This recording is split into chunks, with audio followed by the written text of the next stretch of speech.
బంధువులు మరి పోయిన నెల అడిగారు, ఏమడిగారు? అరిసెలు అడిగారు లేదా? కందిపప్పు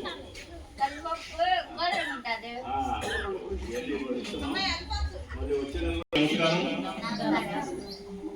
చీరాల పూర్వ మల్కారావు అండ్ శివరాజ్ కుమార్ ట్రస్ట్ ఆధ్వర్యంలో నిడుమూరులో ఉన్నటువంటి గోదావరి స్వామి ఆశ్రమం ఉంది కదా, 200 మంది మానసిక వికలాంగులందరూ కూడా ఇక్కడ గోదావరి స్వామి గారు ప్రవర్తిస్తున్నారు. ఇక్కడ అంతా కూడా ఎటువంటి వాళ్ళంటే మీ అందరూ చూస్తున్నారు, మీ వీడియో పంపిస్తున్నారు. అనాథలు అంటే ఎవరు చూడనటువంటి వాళ్ళని, గర్భిణీ స్త్రీలు కూడా ఉన్నారు ఇక్కడ. అలానే ఇంట్లో ఎవరు చూడాలి బయట చేసే వాళ్ళందరూ కూడా తీసుకుంటారు. ఇక్కడ 200 మంది మానసిక వికలాంగులు ఉన్నారు. వీరందరం కూడా సహాయం కావాలి. ప్రభుత్వం వారు ఒక్కరే ప్రభుత్వ సహాయం లేకుండా దాన్ని నిర్వహిస్తా ఉన్నారు. ఈ డబ్బున్న వాళ్ళందరం కూడా ఎవరు శక్తి మంది వాళ్ళు వీళ్ళకి కావాల్సినటువంటి వస్తువులన్నీ కూడా ఏర్పాటు చేయాలని కోరుతున్నాం.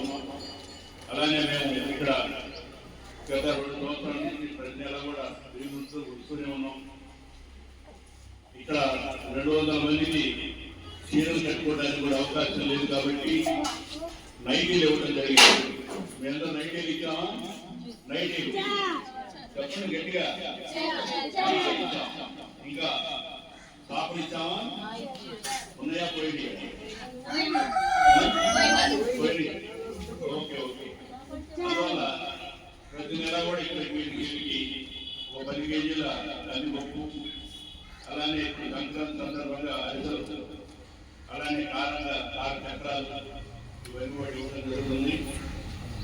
మీ దగ్గర ఉన్నటువంటి నైటీలు ఏమైనా ఉన్నా కూడా అవి తీసుకోవడానికి అవకాశం ఉంది. అట్లాంటి బట్టలు ఏమైనా కూడా ఇబ్బంది ఏం లేదు.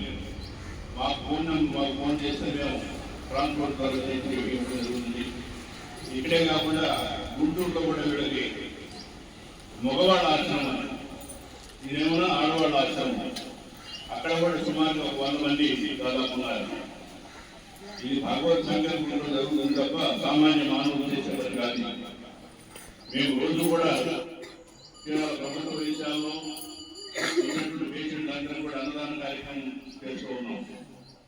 ఇప్పుడు మేము భోజనాలు పెట్టే బయలుదేరి వచ్చాం అన్నమాట. అక్కడ కూడా గర్భిణీ స్త్రీలు అలాగే వస్తూ ఉన్నారు.